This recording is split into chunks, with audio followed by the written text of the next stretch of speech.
IPF India চ্যানেলে স্বাগত। পূর্বে আমি শিখিয়েছিলাম লগের মান নির্ণয় সাধারণ ক্যালকুলেটরের মাধ্যমে। আজকে অ্যান্টি লগের মান নির্ণয় শেখাবো সাধারণ ক্যালকুলেটরের মাধ্যমে। পূর্বের ভিডিওটা পাওয়ার জন্য অবশ্যই আই বাটনে ক্লিক করবে অথবা ভিডিওর শেষে লিঙ্ক আছে, সেখানে তোমরা নিয়ে নেবে। তো শুরু করা যাক।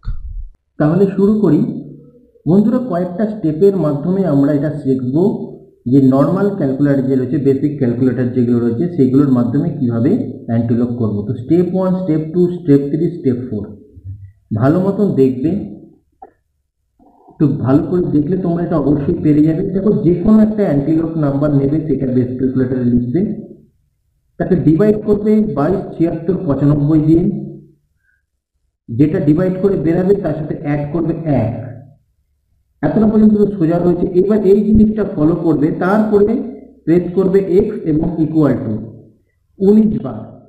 এক্স ও 19 বার, ইকুয়াল ও 19 বার। কিন্তু কিভাবে প্রেস করবে সেটা তোমরা দেখে নাও। আমরা একটা অঙ্কের মধ্যে অ্যান্টিলগ দেখব, সেই অ্যান্টিলগের তার অ্যান্সার করা রয়েছে, সেইটার সাথে মেলে কিনে আমরা সেটা দেখব। একটা অঙ্ক করা রয়েছে, সেটা আমরা ফলো করব।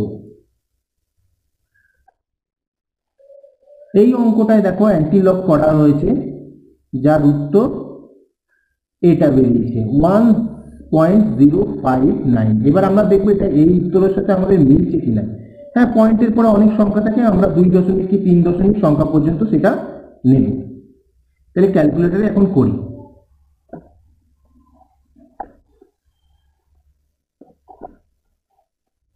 তো দেখো, ক্যালকুলেটরে আমরা করছি। প্রথমে একটা অ্যান্টিলগ নাম্বার নিচ্ছি, এটাই নিচ্ছি।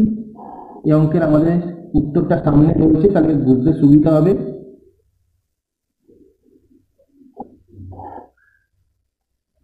তো ফার্স্টে টাইপ করছি নাম্বারটা, তো 0.0250। এবার এটাকে ভাগ করব আমরা, ভাগ 22, 76, 95 করে নিলাম। দেখো নাম্বারটা ভালো করে দেখে নাও। এবার ডিভাইড আমরা করে দিলাম। এরপরে অ্যাড করতে হবে 1, প্লাস সাইন অ্যাড, তাহলে এটা যুক্ত করে দিলাম। এইবার দেখো ভালো করে কিভাবে আমরা ইনটু সাইন এবং ইকুয়াল সাইন প্রেস করছি। 19 বার করে করতে হবে। এই যে এটাকে আমরা এখন 19 বার টাইপ করব। এবার দেখো কিভাবে আমরা ইনটু সাইন প্রয়োগ করব। এই ইনটু সাইন এবার ইকুয়াল, এই হলো 2 বার, এই 3, এই 4, এই 5, 6, 7, 8, 9, 10, 11, 12, 13, 14, 15, 16, 17, 18, 19। মানে একবার ইকুয়াল ইনটু সাইন, তারপরে ইকুয়াল সাইন, মোট 19 বার। তাহলে দেখো 1059 আমরা 3 দশমিক পর্যন্ত নিচ্ছি, এখানেও তাই আছে। অ্যান্সারটা 1.059। 1.059 দিয়ে যত দশমিক পর্যন্ত নেবে সেটা তার ব্যাপার।